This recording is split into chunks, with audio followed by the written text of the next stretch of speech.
ये मंदन ने हुई तमसला तक ना तो बला नहीं बेबी නෑ ඔයි රෙහා පැත්තේ ගෙදර අයියා හැමදාම වැරට යද්දී ඒ අක්කගේ ඔළුව අත ගාලා මොන ඉඹලා යන්නේ මම මේක බලන් හිටියේ. ඒක තමයි නේද? හොඳ කපල් එක. තාමසෙත් ඉන්නවන්කින් දවසෙත් එහෙම එකක් හරි කරනවද නෑනේ. නෑ ඔයි මම ආසයි ඔය එහෙම කරන්නේ. තමුස සමහරක් විට කැමති නැති වෙයි කියලා තමයි මම එහෙම කරන්න දෙන්නේ ඔය. මම මොකටද මිනිහ අකමැති වෙන්නේ? ඒකේ තමුස කැමති? කොයිද ඔය යන්නේ?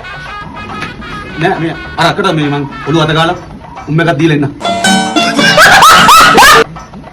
මොකක්? අකට උම්ම දෙන්න?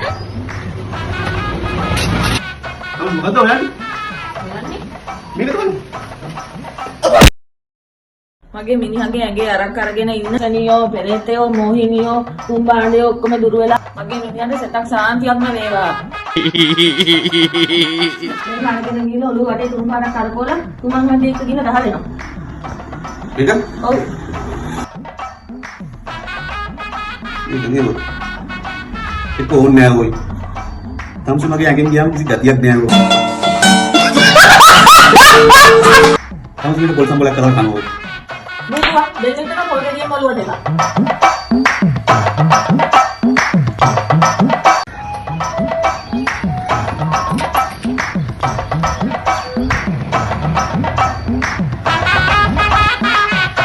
හරිනේ.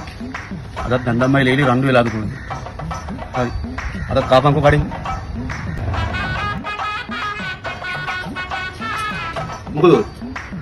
නෑ ඔයි අපේ ගමේ රෙජිස්ටර් මාමා නැති වෙලානේ. රෙජිස්ටර් මාමා? ඒ කවුද උදේ?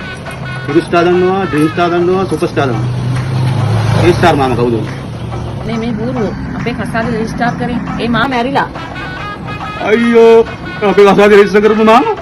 අයියෝ. ඔනේ ඔය. එතකොට අර මේ බෝරු අෂ්ටක කියපු තම්සලගේ සීයයි අර කසාදේ අසං කරේ නන්දයි මාමයි. ඒගොල්ලෝ ඉන්නවා මිනිහෝ ඒගොල්ලන්ට මුකුත් වෙලා නෑ. කොයිද ඔය යන්නේ? නෑ ඔය මේ අපි බැඳලා අවුරුද්දකට පස්සේ මං කෝවිලේ බාර 4ක් ගැට ගැව්වා. ඒකේ එක බාරයක් මං නිදාස් කරගෙන එන්නම්. හරිද?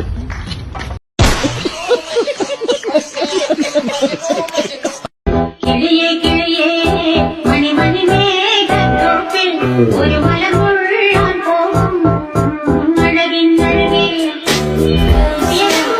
കിളിയേ കിളിയേ മണി മണി മേഘത്തോപ്പിൽ ഒരു മലർ